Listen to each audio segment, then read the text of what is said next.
Welcome back, extremely cool people, to another epic episode of Mac Music Review. In this episode, I am going to be talking about the 2023 Grammy nominations. Yes, they are here, finally. It is that time of year, it is that time of day, it is that day of the month when the Grammy nominees are announced. I'm covering it this time because I actually have a lot of thoughts on these albums, and unlike a lot of other years, I actually think that the music nominated is somewhat relevant to like what people are actually listening to, and good music and music people care about and all of that stuff. Not in every single category. There's going to be a couple misses. Every Grammys has many misses. But I think for the most part, especially in the big categories, a lot of these nominations are kind of on point, and it just feels a little bit more relevant than the nominations usually are. So without further ado, let's break into these categories. First up, we have Record of the Year. I thought this Billie Eilish track was really good, especially in the context of the Barbie movie. I kind of hated the Barbie movie. I may do a video in the future talking about my worst movies of 2023. That's probably the very top of the list. I kind of hated it, but I think the song is actually quite good. Of course, you got a Boy Genius song, which is really cool that Boy Genius actually got a bunch of nominations. They made a really great album, and this is definitely a good song. You got a John Baptiste song, a Miley Cyrus song, Olivia Rodrigo's Vampire, SZA's Kill Bill, Taylor Swift Anti-Hero, and I have no idea who Victoria Monet even is, really. That's kind of a random nomination. But there's some good songs in here. There are some very quality songs. I really think Kill Bill is good. I think Anti-Hero is a good song. I think Vampire is a really good song. Not Strong Enough, and the Barbie song. These are so many hits. These are so many good songs in this category. But the one that I'm going to pick, and specifically Record of the Year, is like the whole song, like the production side of the song, not just the lyrics. I'm going to have to go with Vampire. I think musically that song has an amazing climax, amazing build, really epic, really just colossal music, really great performance by Olivia Rodrigo as well. It's just a really great song all around, and it is the song that I'm rooting for in this category. Once again, there are a lot of hits and really great nominations in the Album of the Year category. The Boy Genius album is very good. It's not something that had a lot of staying power for me. I thought it was good on a first listen, but it has really very little to me that gets me coming back to it. I know it's kind of a hot take because people are loving that album. Janelle Monáe, I didn't listen to that one. John Baptiste, I just started listening to it this morning. It sounded whatever. Lana Del Rey got nominated. Her last nominee was Norman Rockwell, one of my favorite albums of 2019. Very exciting to see that here. It is the one that I want to win. I don't think it's necessarily that much better than the Olivia Rodrigo album. Like, I think both of those are huge highlights from 2023. Really great albums. I also think Midnights is one of Taylor Swift's best pop albums, and probably just one of her best albums in general. I really liked it. I haven't talked about it on the channel yet. I may do that in a YouTube short or something. But this is cool. I am excited about these Album of the Year nominees, and, even if Taylor Swift wins, I won't be too upset. I am rooting for Lana Del Rey. Even though Tunnel Underneath Ocean Boulevard isn't my favorite of her albums, I think it is a worthy successor to Norman Rockwell, excluding the two albums that came out between Norman Rockwell and this one. I really do like this. I think this is her best album since Norman Rockwell. That's how I'll put that. As is normally the case with the Grammys, there's a lot of crossover between the Record of the Year category and the Song of the Year category. Like, you have Anti-Hero, Kill Bill, Vampire, Flowers. Then you also have American Horror by Lana Del Rey, Butterfly, Dua Lipa song from the Barbie movie. I barely even remember that. And then the Billie Eilish song. Here, I'm rooting for Lana Del Rey. She was not nominated in Record of the Year. Maybe she can get something in Song of the Year. I think American Horror is a great track, or A&W, like the root beer. I honestly, great song, great writing on that song. Probably the best lyrics and writing, because this is a writing category. That's what Song of the Year is for, is the best lyrics. And I would say lyrically, that is my favorite song. Vampire, I think, is a really great track, but lyrically is the only places where it does sort of fall short. Even though I think it is still a well-written song, I am definitely rooting for Lana in this category. And the Best New Artist category is the only, of these big four categories, the Best New Artist category is the only one that's sort of losing me. I've only heard of two of these artists, and they are Ice Spice and Fred Again. And between those two, Fred Again all the way. I have a brother who's really into electronic music, and he was telling me to get on Fred Again, and I listened to a couple of his albums, and I think he really is pretty great. Really great emerging talent. He has been around for a little while. He's not necessarily a new artist, but seeing him get this recognition is cool. I'm sure it will go to Ice Spice, because she's a million times more relevant and famous and popular than all these other artists. Like, Ice Spice is everywhere. But, yeah, Fred Again is really cool, and it would be really cool to see electronic music artist get Best New Artist. That'd be pretty sick. Best Pop Solo Performance. Interesting category. A lot of crossover between this and the Song of the Year and Record of the Year. I'm once again going to go with Olivia Rodrigo. I think she is fantastic on Vampire. I think she totally makes the song. Besides the production, I think she is just fantastic on that song. She gives so much energy, so much, I love it. I think it's a great song, and I want her to get this one. Best Pop Vocal Album. Ed Sheeran always gets nominated in this category. I do not really care about Subtract. I think it is one of his better albums, but I still just don't care. Ed Sheeran is like the most commercial artist imaginable in my mind, and he just, even when he's doing something that's more raw and stripped back, it still, in my mind, feels commercial. So that's just unfortunate. That's kind of my fault, though. But in this category, once again, rooting for Olivia Rodrigo. Let's see the Olivia Rodrigo sweep. I want to see it. I want to see it. And Olivia Rodrigo, interestingly, has broken into categories outside of pop music, and this to me is hilarious. I can't remember the last time a pop artist was nominated in the Best Rock Song category, but Ballad of a Homeschool Girl was nominated for Best Rock Song. That is fantastic.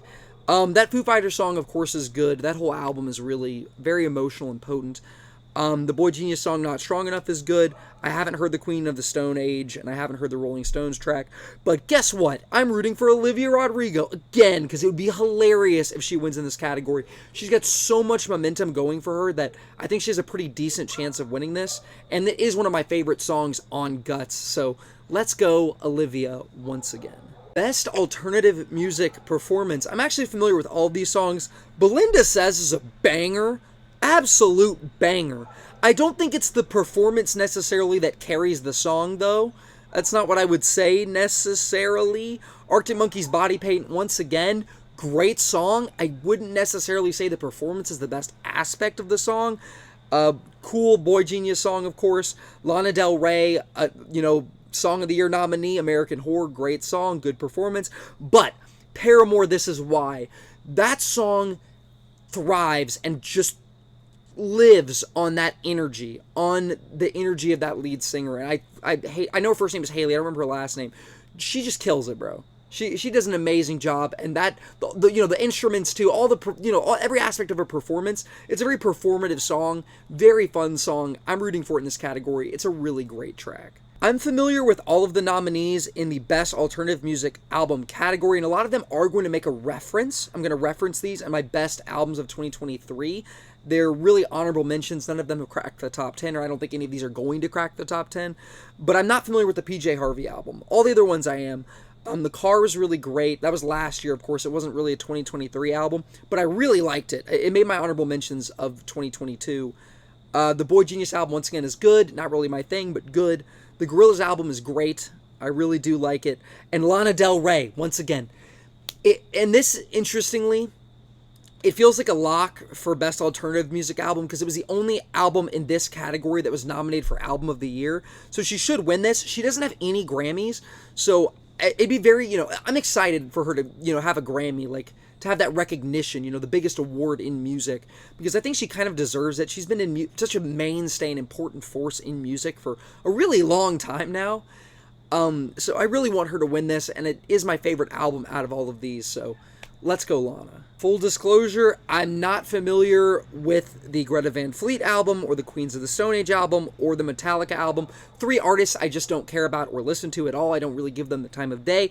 But the Foo Fighters album was very, very good. Not exactly something that stuck with me, and that sticks with me. It's not something that I'm going to come back to. It's not really my style of rock music.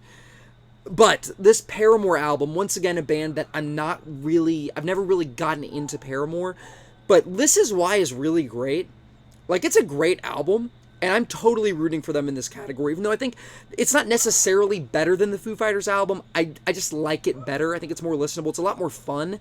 And so I am rooting for Paramore in this category. Now, in my opinion, the worst category of the categories that I care about, all the ones I talked about are the categories that to me are somewhat relevant. I skipped over the ones I don't really have strong opinions on or I'm not very familiar with, like genres like metal, most of the rock genres, even though I do like, all the alternative stuff I'm usually familiar with. But regular rock genres I don't really care about. Electronic, once again, I'm just not really familiar with that world of that type of music, unfortunately. But then you get to Best Rap Song. And these are terrible. These nominees are bad. Doja Cat, Attention, Drake and 21 Savage, Rich, Flex. I know some people like that album. I thought it was just so bland and boring. And like, people say it's got bangers on it. I just did not care. It's like the ugliest cover art I've ever seen. Like, I hate, like, the album cover just turns me off so much I can't even listen to it. It's such an ugly album cover. Drake has a tendency to have ugly album covers, though. Killer Mike got nominated, and this feels like the Grammys atoning for the sin of not nominating Run the Jewels every single year that Run the Jewels drops music. Not nominating the song categories, not nominating them in the album categories. Run the Jewels deserves better, so we got some Killer Mike nominations for the Michael album this year. And I'm definitely rooting for this song, Scientists and Engineers. Not one of my favorite songs of the year, but a very solid track nonetheless. I'm really upset that Just Wanna Rock was nominated. That is not a song. I'm sorry, guys. That is literally not a song. It was made for the Blue Beetle trailer. Like, once you see that song in a trailer, you realize that it's not even a song. Like, it's just repeating the chorus over again. It's so stupid. Like, I don't even dislike the Uzi album, like Pink Tape, but this is not a song. It does not deserve this recognition. It's ridiculous. And then Barbie World, like, come on, dude. That's just embarrassing. I mean, this is kind of an embarrassing category, if I'm being honest. Fortunately, the best rap album category was a lot stronger. Starting off with Her Loss, I already told you my thoughts. I don't care for it. Killer Mike, Michael. Good album. Once again, it's not something that I really vibed with. It's not something that's on my level. It's not something that I kept coming back to. I don't like it as much. I think rap music, like, blows this out of the water. It is infinitely inferior to rap music. And then I like every Run the Jewels album better than this, if I'm being real. Like, Run the Jewels is just, you can't really beat Run the Jewels for me. Like, I love those guys. Together. But this album is just, it's pretty good. Metro Boomin album was solid. Nas's King Disease 3. Feels weird rooting for it in this category. It is the one I'm rooting for. I think it's the best album out of these 5. Utopia was nominated, of course. I've shared my thoughts on that extensively. You can check out my review. Very long review. I'll link it in the description. But yeah, King's Disease 3 is just, to me, easily the best rap album nominated in this category. And that's it for these nominees. My thoughts on these nominees. Once again, I think these nominees are really solid. I'm kind of looking forward to seeing who's going to win. I feel like there's not a lot of ways I could really be disappointed, because I think in most of the categories that I care about, there are really good things nominated. Outside of Best Rap Song, it's probably going to go to something trash. I mean, Killer Mike is probably not going to get it. It may go to the freaking Barbie song or something. But, yeah, I think the nominees are great, especially an Album of the Year. It feels more relevant. The John Baptiste thing feels a little tacked on and unnecessary. The Miley Cyrus feels a little unnecessary. But there's some really great albums nominated. Actually, there's some really good stuff here. Even that Taylor Swift album. I know she's huge right now. She's having the biggest year of her life in terms of popularity and stuff. And Billboard charts and, success. But, dude, like, I wouldn't even be upset if Midnight's won, because I think it's a really solid album. It's definitely not my pick, but I will not be upset if it wins. Anyway, thanks for watching the video. Let me know your thoughts on the Grammy nominations. I know it's stupid to care. It really doesn't matter at all. Of course it doesn't matter. For me, it's kind of like the Oscars. I'll just get into it because I think it's fun to get into it, and it's fun to kind of, root for your, an album that you like, or root against all this crap music that gets nominated. But, it's fun to complain about this stuff, and it's fun to talk about it, to me. So, let me know your thoughts. I know it's a long video, but I didn't know how to not make it long. There was a lot of stuff to talk about. So, thanks for watching. Have a great rest of your day.